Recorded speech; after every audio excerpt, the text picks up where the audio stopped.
OP Chaudhary पलटवार करीन हवा उमन कहीन हवा कि कांग्रेस डूबत नाव हवाए जो नहीं निकल पाए वो मानसिक दिवालियापन के शिकार हो गई हवा। उमन कहीन हवा कि कांग्रेस जब जब निगेटिव कमेंट करीन हवा तब देश के जनता उमन जवाब दीन हवा। मंत्री चौधरी कहीन हवा कि बीजेपी रामनवमी में बूथ ले लेके जिला स्तर पर काम करें।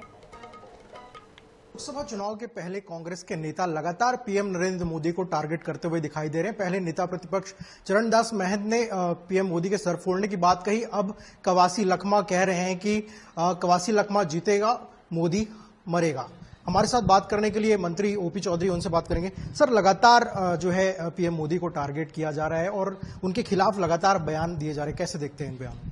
कांग्रेस एक डूबती नाव है और डूबते नाव से जो लोग भाग सकते हैं भाग रहे हैं, जो नहीं निकल पाए वो मानसिक दिवालियेपन का शिकार हो गए हैं। ये साफ तौर पर दिखाई देता है जब चरणदास महंत जी लाठी पकड़ने, मोदी जी का सर फोड़ने की बात करते हैं। कवासी लखमा जी कहते हैं मैं चुनाव जीत जाऊंगा तो मोदी मर जाएगा। इस तरह के अशोभनीय अमर्यादित भाषा का प्रयोग करते हैं। ये हथियार उठाने के लिए बस्तर के लोगों को प्रेरित करने का काम कवासी लखमा जी कर रहे हैं। हिंसा के रास्ते को अपनाने के लिए उद्वेलित कर रहे हैं। इस तरह से मैं कह सकता हूं कि कांग्रेस के लोग मानसिक दिवालियेपन का शिकार हुए हैं। लेकिन मोदी जी को जब जब नेगेटिव कमेंट किया गया, उनके लिए जब जब कुछ बुरा भला कहा गया, पूरे देश की जनता जनार्दन ने उसका जवाब दिया है। ये कवासी लखमा जिस तरीके से बयान दे रहे हैं, कह रहे हैं कि पुलिस वाले आए तो तीर धनुष से मारो, फिर कह रहे हैं मोदी मरेगा, तो क्या ये नक्सलियों की भाषा बोल रहे हैं क्या वो? कवासी लखमा जी के जीरम कांड पर जो भूमिका थी उस पर हमने जो कहा वो अलग विषय है। कांग्रेस के स्वयं नेता प्रतिपक्ष, आज के नेता प्रतिपक्ष चरणदास महंत जी ने क्या सवाल उठाया था और क्या वीडियो वायरल हुआ था अस्पताल का जीरम कांड के बाद, इसे पूरे प्रदेश की जनता जनार्दन जानती है। और ऐसी स्थिति में जब वो कहते हैं कि हिंसा का रास्ता अपनाओ, ये बहुत ही अमर्यादित है और इसमें इनके खिलाफ सख्त कार्रवाई भी होनी चाहिए। 17 अप्रैल को रामनवमी है, भाजपा की क्या तैयारी है?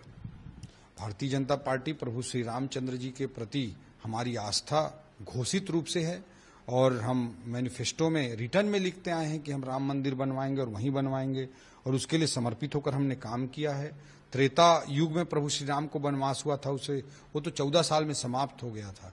लेकिन कलयुग में प्रभु श्री राम को टेंट में जो वनवास दिया गया उसे समाप्त होने में 500 साल लग गए और उसके लिए किसी ने उपक्रम किया, प्रयास किया, तो नरेंद्र मोदी जी के नेतृत्व में भारतीय जनता पार्टी ने अंतिम प्रयास को सुनिश्चित किया है।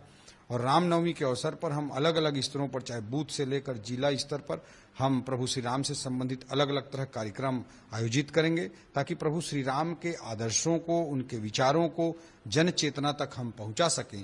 और प्रभु श्री राम के विचार ही वो विचार हैं जो राजनीतिक रूप से, सामाजिक रूप से, शैक्षणिक रूप से, हर दृष्टिकोण से पूरी दुनिया को रास्ता दिखा सकते हैं। कल एक बड़ी घटना हुई कुम्हारी में और कंपनी प्रबंधन की तरफ से 10 लाख का मुआवजा दिया गया, तो क्या लगता है पर्याप्त है कि और ज्यादा मिलना चाहिए उनको? कोई प्रयास किया जाएगा? निश्चित रूप से बहुत ही दुखद घटना है। मैं सभी मृतकों को श्रद्धांजलि अर्पित करता हूं और जो घायल हुए हैं उनको उनके जल्द स्वास्थ्य लाभ की मैं कामना करता हूं।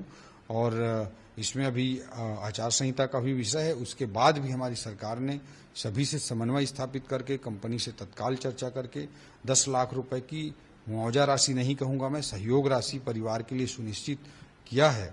और इसमें निश्चित रूप से जो भी बेहतर हो सकेगा हमारी सरकार करेगी। बिल्कुल, मंत्री ओपी चौधरी जिन्होंने कई मुद्दों पर हमसे बात की, साथ ही कवासी लखमा जिस तरीके से बयान लगातार दे रहे हैं उस बयान की भी निंदा की है। कैमरा